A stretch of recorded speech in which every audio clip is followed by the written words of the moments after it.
Assalamualaikum warahmatullahi wabarakatuh.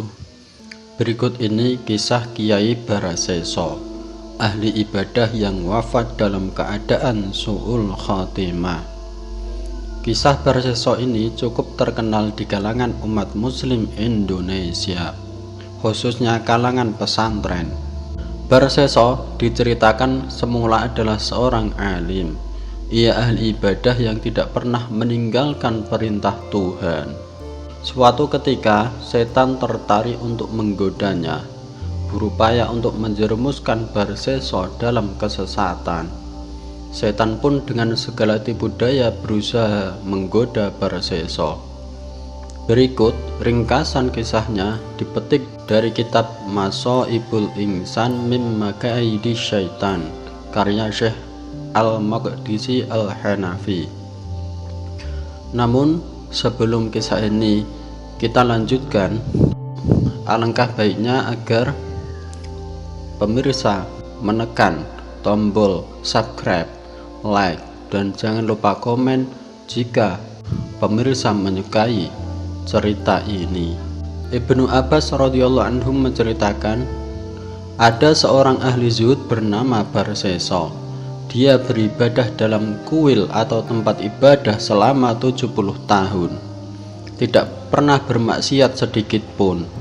Mengetahui itu, iblis ingin menggoda dengan ilmu rekayasa. Suatu waktu iblis mengumpulkan para pembesar setan dan berkata, adakah di antara kalian yang mampu merusak Baraseso?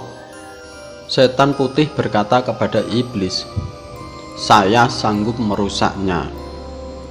Setan putih pun berangkat ke tempat Baraseso dengan mengenakan pakaian ulama.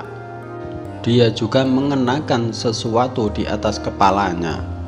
Ia datang ke kuil Baraseso dan memanggilnya, tetapi Baraseso tidak menjawabnya. Baraseso tidak berhenti dari ibadah kecuali setiap 10 hari sekali. Setelah berusaha namun tetap gagal mengambil perhatian Baraseso, setan putih lantas berpura-pura sholat. Dia beribadah di dalam kuil Baraseso. Setelah Baraseso selesai sholat dan hendak keluar dari kuil, dia melihat setan putih yang berpakaian seperti ulama sedang sholat dan beribadah dengan khusyuk. Lalu Baraseso bertanya kepadanya, kamu tadi memanggilku sementara aku sedang sibuk sholat. Apa yang kamu perlukan? Setan menjawab, saya ingin bersamamu untuk belajar ilmu dan menirukan amalmu, serta kita bersama beribadah sehingga aku bisa mendoakanmu dan kamu juga mendoakanku. Baraseso berkata, saya tidak bisa bersamamu. Jika kamu seorang mukmin, maka kamu mendapatkan bagian dari doaku yang kutujukan bagi semua orang mukmin. Kemudian Baraseso beranjak sholat dan meninggalkan setan itu. Maka setan beranjak sholat, dan setelah itu Baraseso tidak menoleh kepadanya selama 40 hari. Setelah Baraseso selesai sholat, dia melihat setan sedang berdiri sholat. Baraseso berkata kepadanya, apa yang kamu butuhkan? Saya ingin kamu memberi izin kepadaku untuk naik ke kuil bersamamu, jawab setan. Baraseso memberikan izin kepada setan untuk menaiki kuil dan beribadah bersama di dalamnya. Mereka beribadah tanpa henti kecuali setelah 40 hari, bahkan terkadang sampai 80 hari. Melihat kesungguhan sosok ini dalam beribadah, Baraseso merasa kagum. Setelah lama beribadah bersama, setan pun berkata, saya ingin pergi karena saya memiliki teman selain kamu. Saya mendapat berita kamu lebih baik daripadanya. Ternyata saya mendapatkan sesuatu yang tidak sesuai dengan perkiraan saya sebelumnya. Baraseso merasakan sesuatu di dalam batinnya. Ia sebenarnya tidak mau berpisah dengan setan putih karena baginya ibadahnya setan putih ini lebih baik. Singkat cerita, mereka pun berpisah. Barseso diajari doa-doa untuk menyembuhkan orang sakit dan gila. Kemudian setan putih itu mengganggu seorang gadis Bani Israel yang memiliki 3 saudara laki-laki. Dahulu ayah mereka seorang raja. Setelah raja meninggal, dia digantikan adik laki-lakinya, yaitu paman gadis itu. Setan menyiksa dan mencekik gadis tersebut. Lalu setan datang kepada keluarganya dan mengabarkan tentang Barseso yang mampu mengobatinya. Setan menyarankan agar gadis itu tinggal bersama Barseso, seorang ahli ibadah. Pada awalnya Barseso menolak permintaan agar gadis dititipkan padanya. Namun akhirnya ketiga saudaranya membuatkan kuil di dekat kuil Barseso. Gadis itu pun mereka tinggalkan di sana. Setelah selesai sholat, Barseso melihat ada gadis cantik berada di dekatnya. Lambat laun Barseso mulai jatuh hati dan tergoda. Lalu setan merasuki gadis itu. Barseso berdoa dengan doa yang diajarkan setan kepadanya. Setan pun keluar dan pergi dari gadis itu. Kemudian Barseso mulai sholat lagi. Setan itu datang kembali dan merasuki sang gadis. Maka tanpa sengaja busana gadis itu terbuka dan setan berbisik kepada Barseso, "Gaulilah gadis itu, dan setelah itu kamu bisa bertaubat." Setan pun berhasil. Barseso menggauli gadis tersebut hingga hamil. Kemudian setan berkata kepada Barseso, "Celaka kamu Barseso, bila perbuatanmu itu terungkap. Maukah kamu membunuhnya dan setelah itu kamu bisa bertaubat? Dan apabila keluarganya menanyakan, maka katakan pada mereka bahwa gadis itu dibawa kabur oleh setan yang telah mengganggunya dan kamu tidak kuasa melawannya." Maka Barseso masuk ke tempat gadis itu dan membunuhnya. Mayatnya dikuburkan di lereng gunung.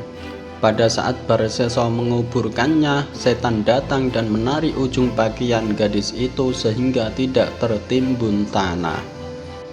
Kemudian Barseso kembali ke kuil dan beribadah. Tiba-tiba ketiga saudara gadis itu datang untuk menjenguk adik mereka. Mereka bertanya, "Wahai Barseso, apa yang telah kamu lakukan terhadap adik kami?"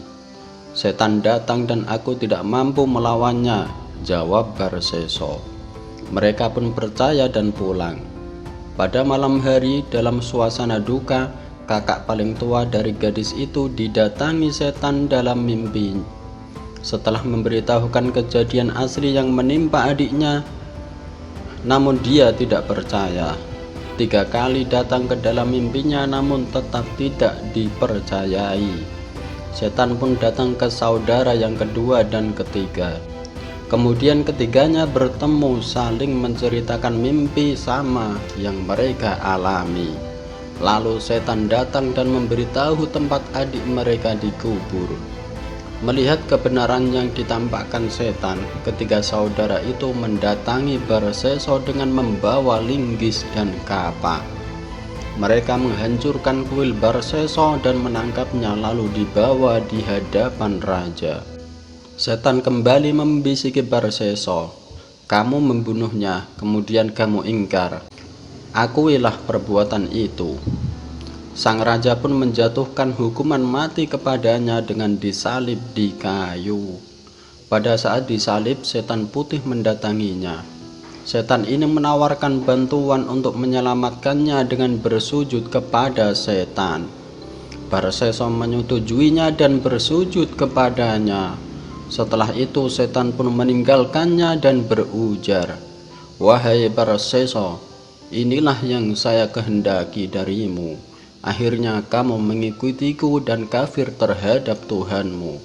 Sesungguhnya aku berlepas diri dari perbuatanmu dan aku takut terhadap Tuhan semesta alam." Begitulah kisah tipu daya setan untuk menjermuskan hamba Allah.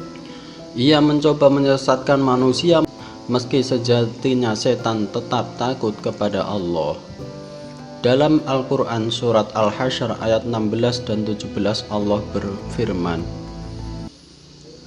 Kamathali syaitani idza qala lil insani kfur falamma kafara qala inni bari'um minka inni akhafullaha rabbal alamin fakana aqibatahuma annahuma finnari khalidaini fiha wa dzalika jazaa'udz zalimin. Bujukan orang-orang munafik itu seperti bujukan setan ketika ia berkata kepada manusia, "Kafirlah kamu." Kemudian ketika manusia itu menjadi kafir, ia berkata, "Sesungguhnya aku berlepas diri dari kamu karena sesungguhnya aku takut kepada Allah Tuhan seluruh alam." Maka kesudahan bagi keduanya bahwa keduanya masuk ke dalam neraka, kekal di dalamnya. Demikianlah balasan bagi orang-orang zalim. Demikianlah kisah ahli ibadah Kiai Barseso yang pada akhir hayatnya mati su'ul khotimah karena tipu daya setan.